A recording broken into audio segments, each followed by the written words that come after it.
अस्सलाम वालेकुम, welcome to learning lights by क्रोमेर। आज लेक्चर 59 स्टार्ट करते हैं चैप्टर 4 से मेजर ऑफ डिस्पर्शन। आज के लेक्चर में हम मीन डेविएशन को कैसे डिस्क्रीट सीरीज से कैलकुलेट करते हैं ये सीखेंगे। लास्ट लेक्चर में हमने मीन डेविएशन की बेसिक डेफिनेशन को सीखा था और ये जाना था कि कैसे हम मीन डेविएशन को इंडिविजुअल सीरीज से कैलकुलेट करते हैं। डिस्क्रीट सीरीज के लिए आपके एक्सरसाइज 4 में सिर्फ एक ही क्वेश्चन ऐसा है जिसमें हमें डिस्क्रीट डेटा दिया गया था और हमें ये भी कहा गया है कि compute median and mean deviation from median for the data given below. आपको डेटा प्रोवाइड किया गया है, आपको ये कहा गया है कि आपने मीडियन को कैलकुलेट करना है और मीन डेविएशन फ्रॉम मीडियन ये कैलकुलेट करना है। लेक्चर को स्टार्ट करने से पहले तो ये देख लेते हैं कि मेरे पास डिस्क्रीट डेटा होता क्या है। डिस्क्रीट डेटा एक्चुअल में मेरे पास ग्रुप डेटा ही होता है, लेकिन डिस्क्रीट डेटा में हमें जो क्वेश्चन में एक्सिस और क्लास बाउंड्री का कॉलम गिवन नहीं होता। ठीक है, डेटा इस फॉर्म में ही होता है, ग्रुपिंग होती है, इसमें भी फ्रीक्वेंसी का कॉलम होता है, लेकिन इसमें क्लासेस नहीं होती। आपको डेली वेजेस और नंबर ऑफ डोमेस्टिक सर्वेंट ये प्रोवाइड किए गए। इसमें डेली वेजेस जो 6 आवर्स दे रहे हैं वो कितने लोग हैं, वो 5 लोग हैं।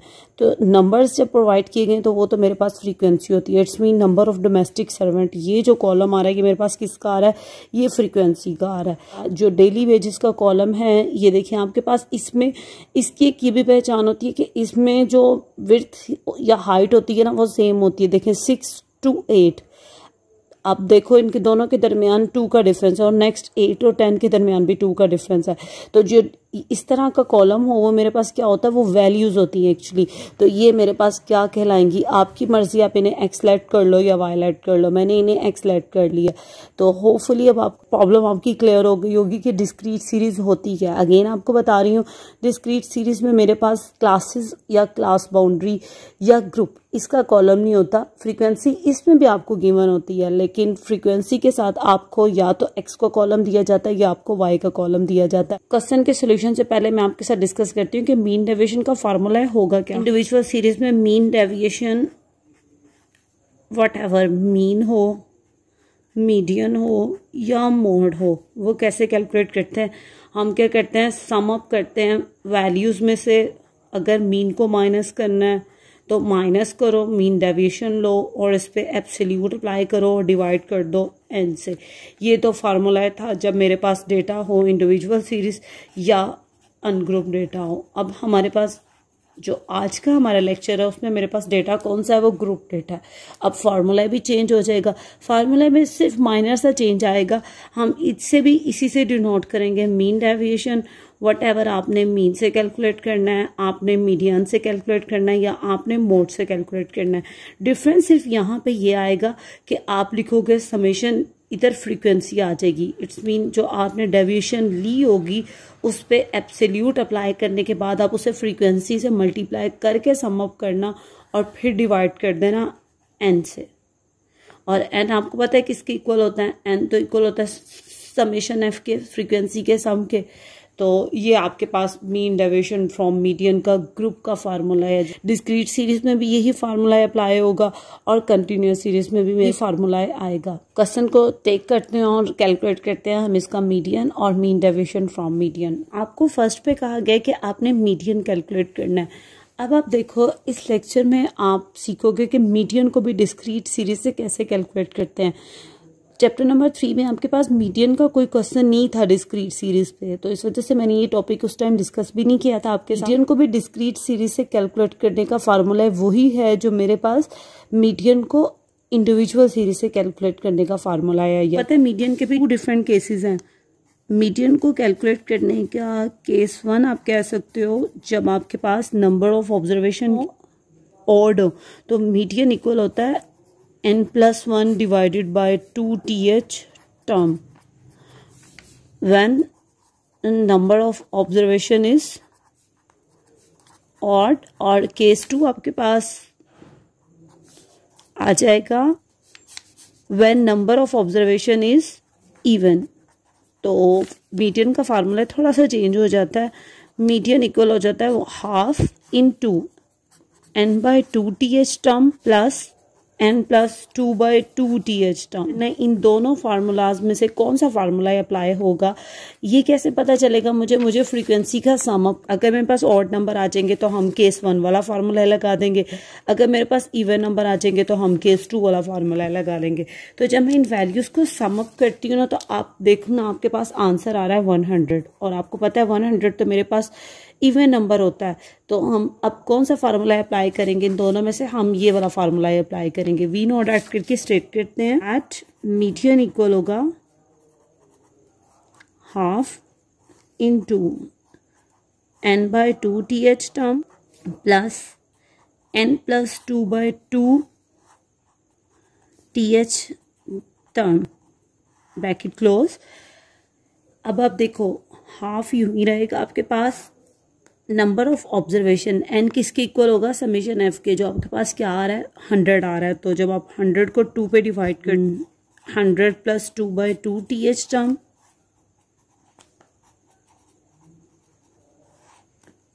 तो आपके पास आ रहा है 1/2।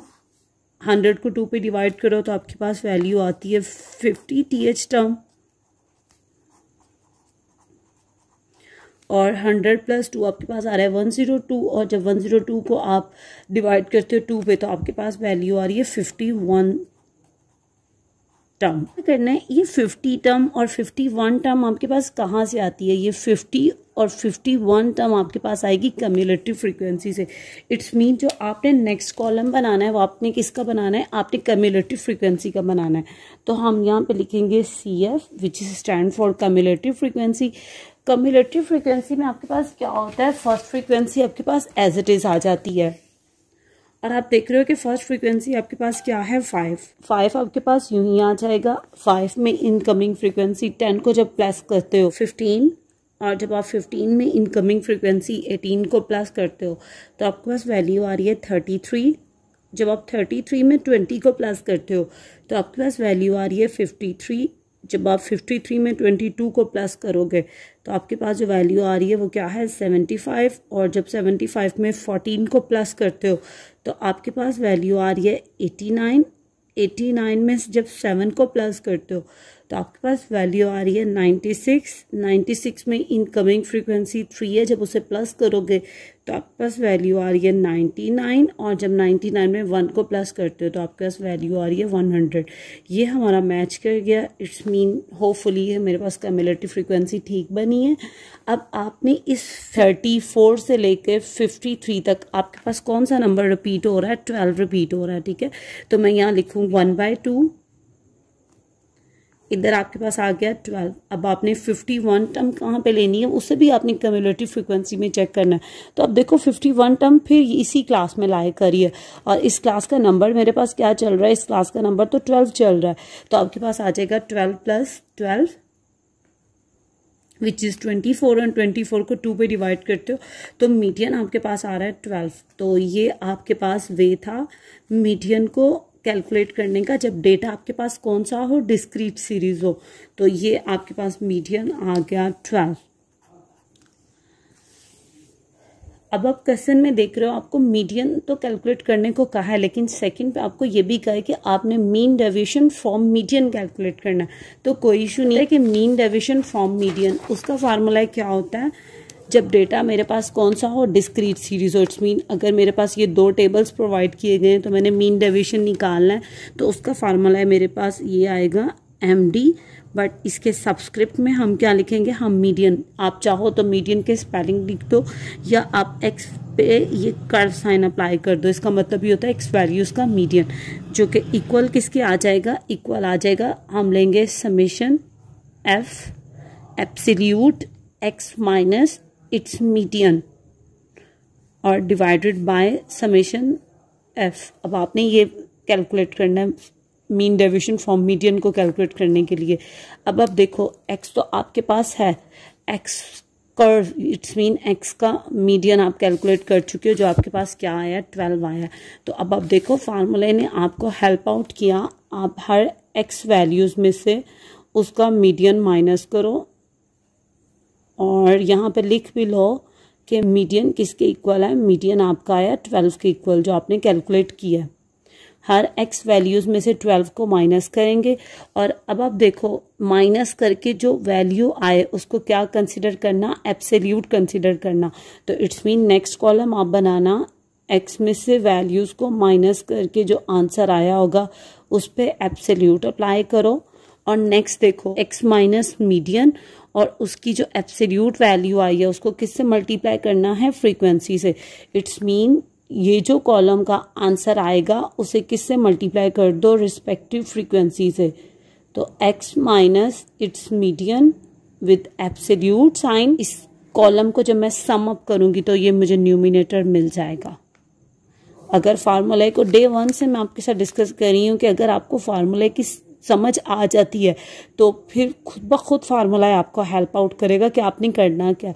तो जब भी फार्मूला याद करो या समझो, टॉपिक को अच्छे तरीके से देखो क्योंकि फार्मूले पे ही सारा क्वेश्चन बेस करता है। यो आपकी फर्स्ट x वैल्यू है 6। जब आप 6 में से 12 को माइनस करते हो ना तो आपके पास वैल्यू आ रही है -6। तो देखिए मैं यहाँ पे लिखूंगी -6।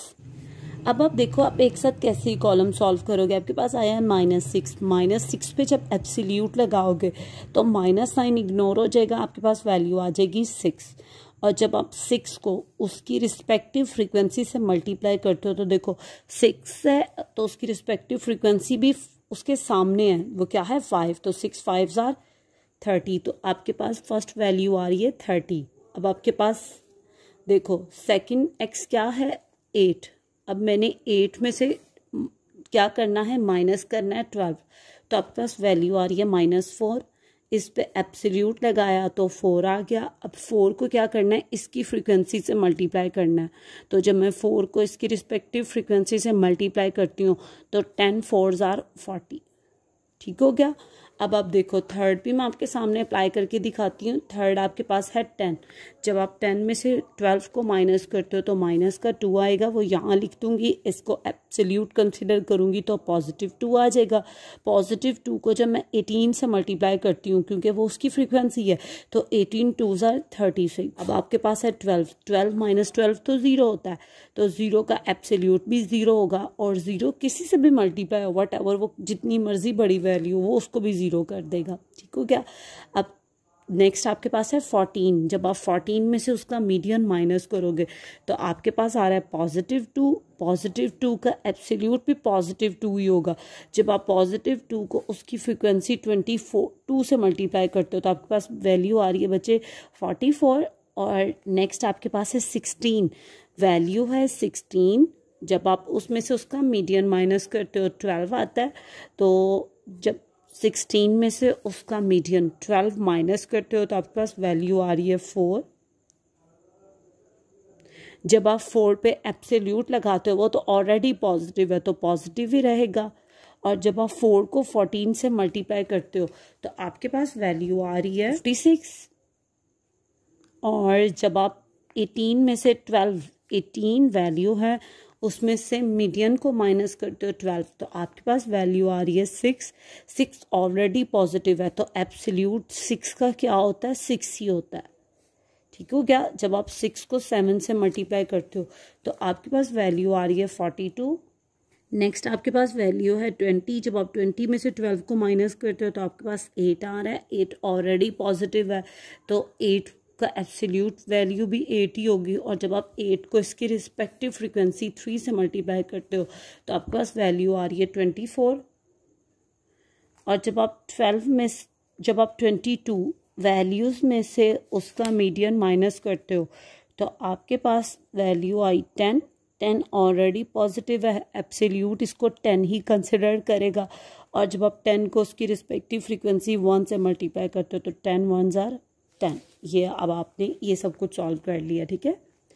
फार्मूला ने आपको कितना हेल्प आउट किया। अब आप देखो इट्स मीन अगर इस पूरे कॉलम को सम अप करते हो तो ये न्यूमिनेटर तो आपको मिल गया और डिवाइजर के लिए ऑलरेडी आपके पास 100 मौजूद। तो जब मैं इन वैल्यूज़ को सम अप करती हूँ तो देखिए क्या वैल्यू आ रही है 30 + 40 + 36 + 44 + 56 + 42 + 24 + 10। तो आपके पास वैल्यू आई 282।